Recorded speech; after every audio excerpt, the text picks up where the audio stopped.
I've never been able to master the art of mimicry, but my husband, he does it really. He can do all the voices. Everybody has something, I think, and it's just that business of giving them self-confidence and self-esteem. Camilla was left speechless after King Charles made a shocking decision that sent shockwaves through the royal family and the media.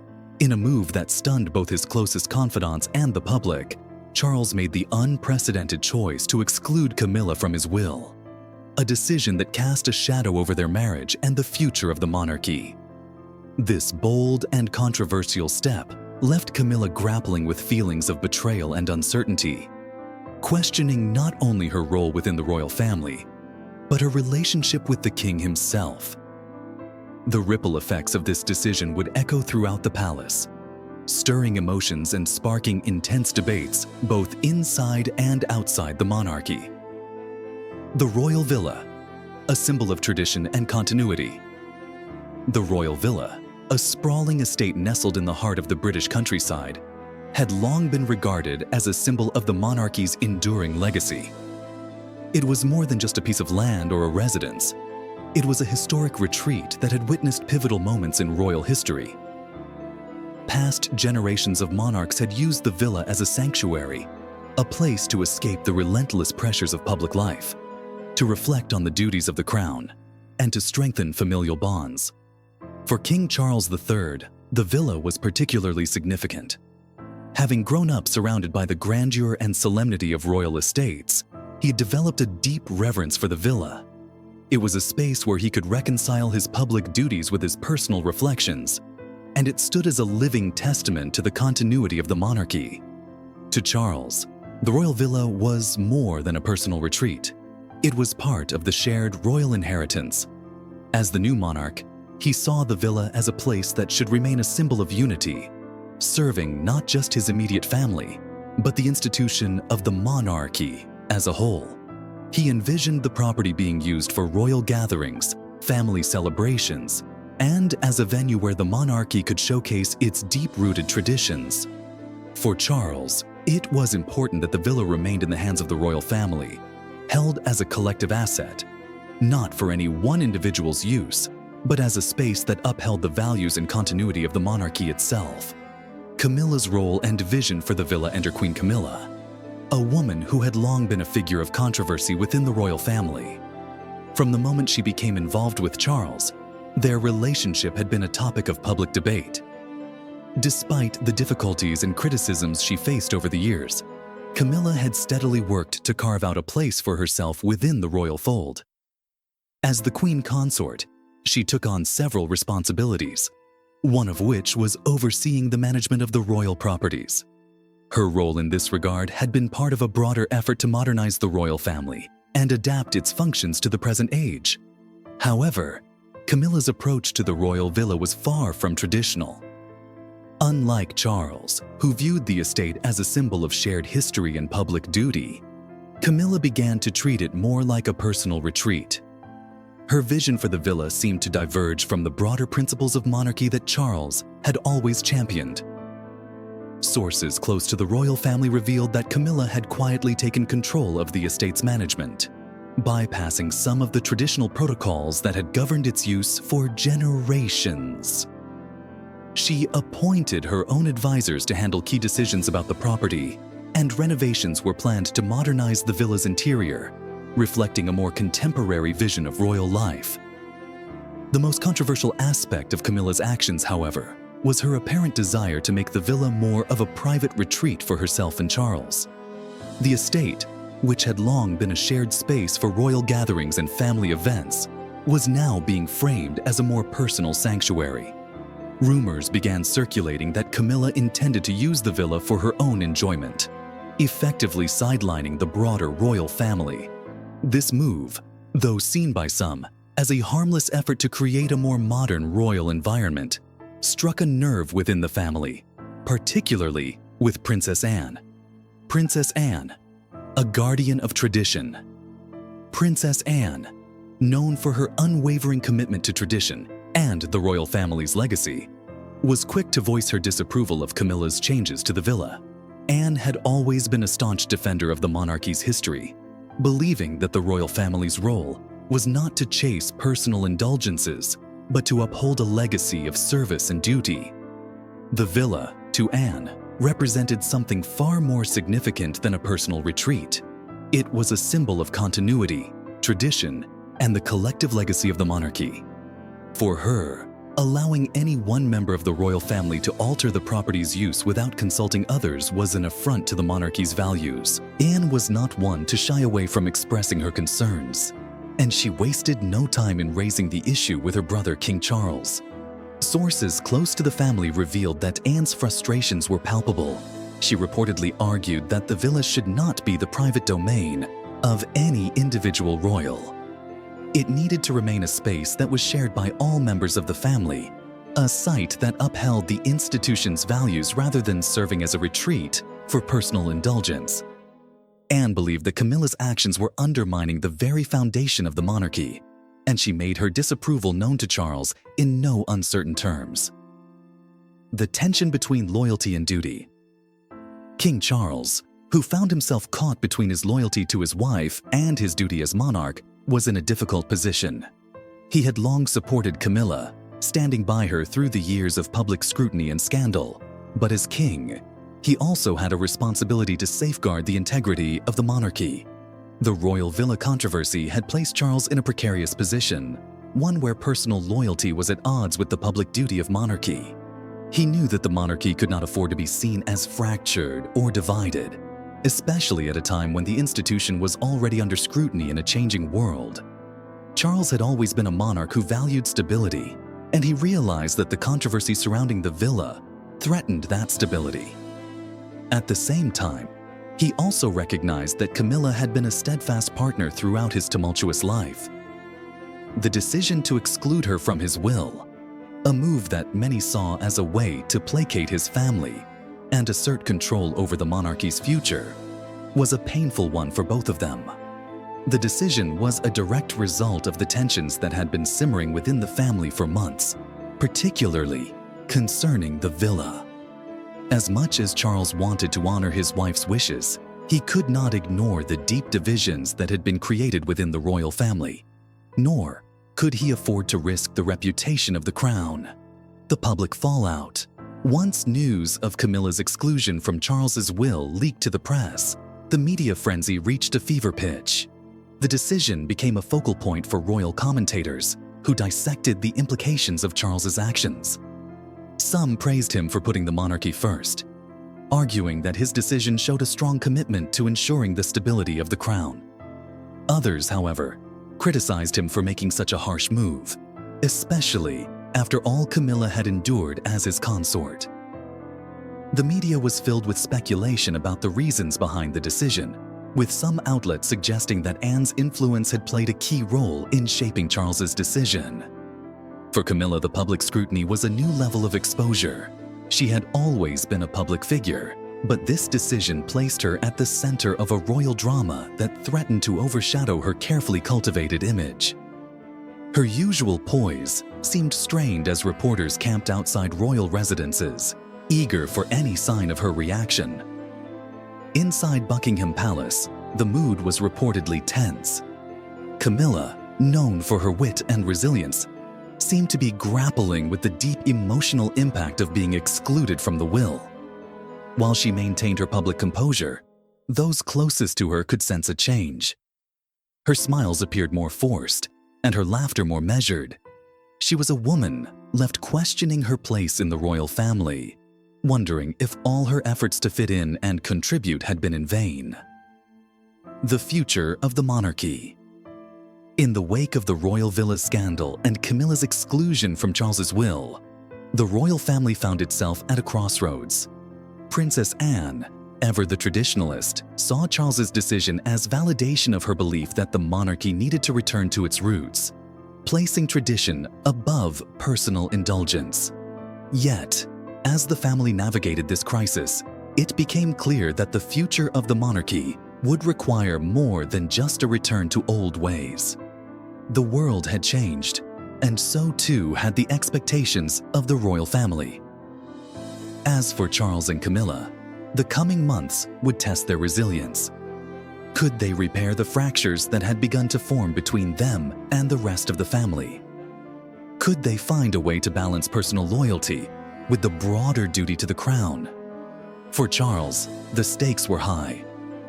He was now king, and every decision he made would be scrutinized not just for its personal impact, but for its long-term implications on the monarchy's survival. The question remained, could he balance his love for Camilla with his duty to the monarchy? Or would the very institution he had inherited be torn apart by the forces of personal loyalty, tradition, and modernity? The tension behind closed doors. A royal rift unfolds. In Buckingham Palace, behind its stately walls and pristine corridors, the royal family faced a moment that would alter its course for generations. King Charles III, a monarch who had spent much of his life navigating the complexities of duty, loyalty, and personal sacrifice, found himself at the heart of an unprecedented crisis. At the center of this storm stood Queen Camilla, a woman who had stood resolutely by his side through years of public scrutiny, scandal, and upheaval. But now, a decision had been made, one that would shake their relationship to its core. Queen Camilla, despite her years of service and loyalty, had been excluded from Charles's will. A move that stunned not just her, but the entire royal family. This was no small matter. It was not simply a legal or financial adjustment. It was a symbolic gesture, a break from the past, a declaration of priorities that would reverberate through the monarchy for years to come. For Charles, the decision was agonizing, a product of his long-standing struggle between personal ties and the overwhelming responsibility of the throne.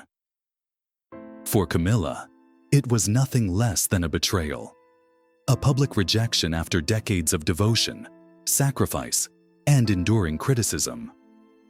As the days following the announcement unfolded, the atmosphere within the royal family became charged with tension. In the privacy of the palace, where members of the family traditionally came together to discuss matters of both state and personal significance, the rift between Charles and Camilla began to widen.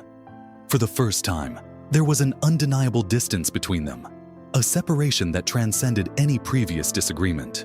The woman who had stood by him through his most challenging years now found herself sidelined at a time when their partnership was supposed to be at its strongest. This was more than a family dispute.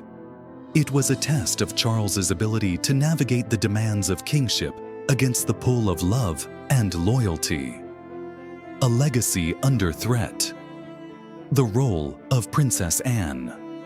While Charles wrestled with his emotions, the royal family, and in particular Princess Anne, were already grappling with the implications of his decision. Princess Anne, known for her unwavering commitment to tradition and her deep respect for the monarchy's legacy, had long harbored concerns about the growing influence of Camilla. To Anne, the monarchy was more than a family institution. It was an enduring symbol of stability, tradition, and continuity. As much as Anne respected her brother's marriage and Camilla's role as queen consort, she could not ignore what she saw as a dangerous shift in the royal family's dynamics. From the moment the controversy surrounding the royal villa erupted, Anne had become increasingly vocal in her criticism of Camilla's actions. The villa, a historic estate passed down through generations, had been a symbol of the monarchy's connection to its past. For Anne, it was a reminder of the family's duty to uphold tradition and honor those who came before them. But when Camilla, without consulting other family members or following traditional processes, began making significant changes to the villa's management, Anne saw it as a direct challenge to the monarchy's very foundations. It was not just the management of the estate that concerned Anne. It was the precedent that was being set. If Camilla could take control of such a significant royal property without proper consultation, what would stop her from overstepping other boundaries? For Anne, this was not just a disagreement about a property. It was a matter of principle. As one of the most senior members of the royal family, Anne saw it as her duty to preserve the monarchy's integrity. She knew that if the monarchy was to survive, It had to adapt to the changing times without losing sight of its core values. And for her, those values meant upholding the institution's traditions above all else. Charles's dilemma: loyalty versus duty. For Charles, the situation was far more complicated. As a man, he was torn between his love for Camilla and his duty to the monarchy. Their relationship, forged through years of scandal, hardship, and public scrutiny, had ultimately become a symbol of resilience and love. But now, with the throne and the future of the monarchy resting on his shoulders, Charles found himself in a position where his personal loyalty was in direct conflict with his obligations as king. Throughout his life, Charles had navigated the tensions between duty and desire. His first marriage to Princess Diana had been a public tragedy, marked by infidelity, heartbreak, and the collapse of a once promising union. But his eventual marriage to Camilla had been a hard-won victory, one that symbolized not just their personal commitment, but also a shift in public attitudes toward the royal family. By standing by Camilla, Charles had shown that he was willing to defy convention, to place personal happiness above tradition. Yet now, as king, he found that the very traditions he had long resisted were the ones he had to defend. The villa controversy had, in many ways, been the breaking point. While the royal family had always been a close-knit group, with a strong sense of loyalty and shared responsibility, the tension surrounding the villa threatened to tear that unity apart. Anne's insistence on maintaining the monarchy's legacy, combined with Camilla's desire to modernize the institution and make it more personal, had placed Charles in an impossible position. He knew that he had to make a choice, one that would inevitably hurt someone he loved. The question was, who would that person be? Camilla's public mask and private struggles. In the days following the announcement, Camilla continued to perform her royal duties with the poise and grace for which she was known. Public appearances were meticulously orchestrated, her face carefully composed as she smiled and greeted crowds with the confidence expected of a queen consort. To the outside world, it appeared as though everything remained the same. But those who knew her well, those closest to her, began to notice the subtle changes. The warmth in her interactions had begun to fade, replaced by a more reserved demeanor. Her smiles seemed more forced, her conversations more guarded. Even her once familiar laughter, which had so often lit up the room, was absent in many public settings. Despite her efforts to keep the emotional toll hidden, Camilla's mind was preoccupied with the implications of Charles's decision. She retreated to her private quarters often, seeking solace and clarity. The decision, though explained as one made with the crown's best interests at heart, left her reeling.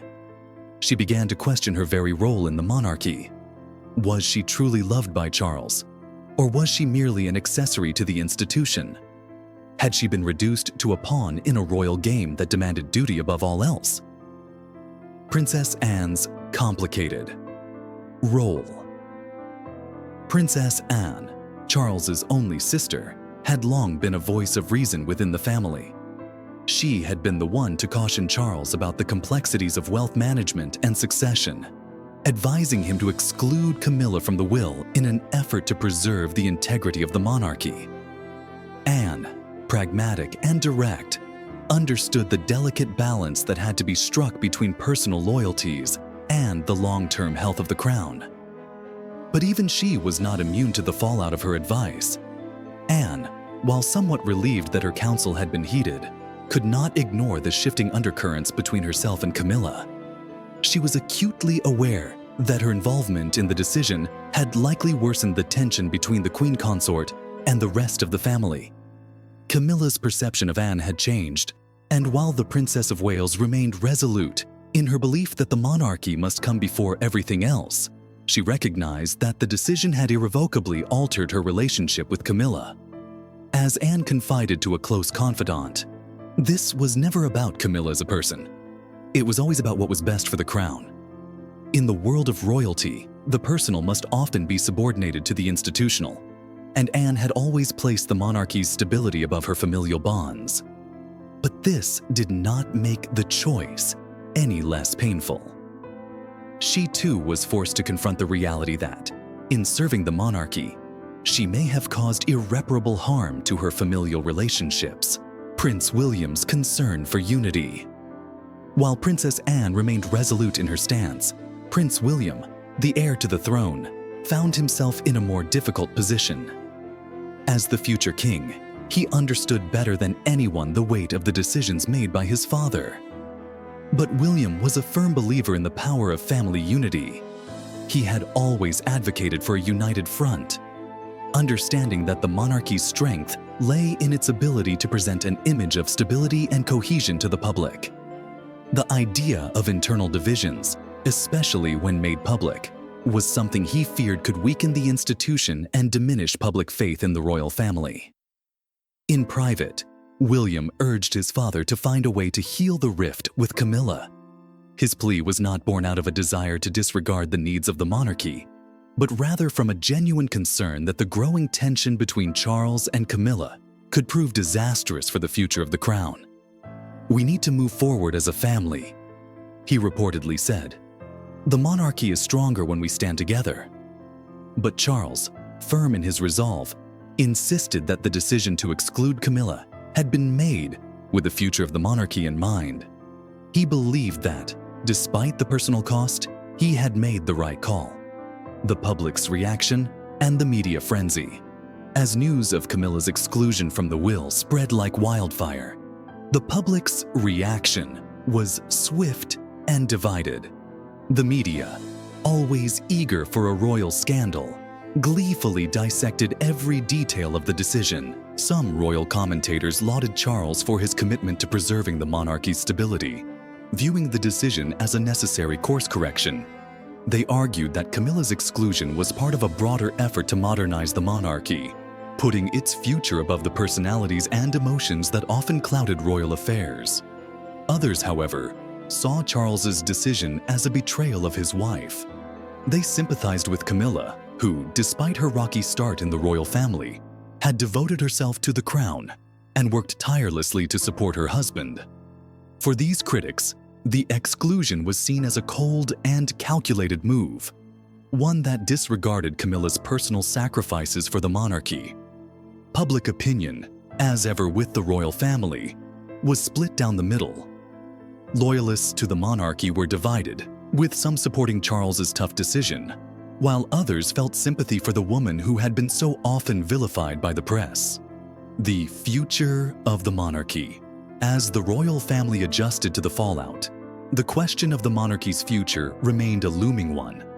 Charles's decision to exclude Camilla from his will was not simply a matter of family dynamics. It was a statement about the crown's future and its commitment to preserving its stability. But for Camilla, and for the royal family as a whole, the cost of that stability came at a price. Would the monarchy be able to recover from this rift? Or would the wounds of this decision continue to fester, slowly eroding the very unity that Charles had hoped to preserve?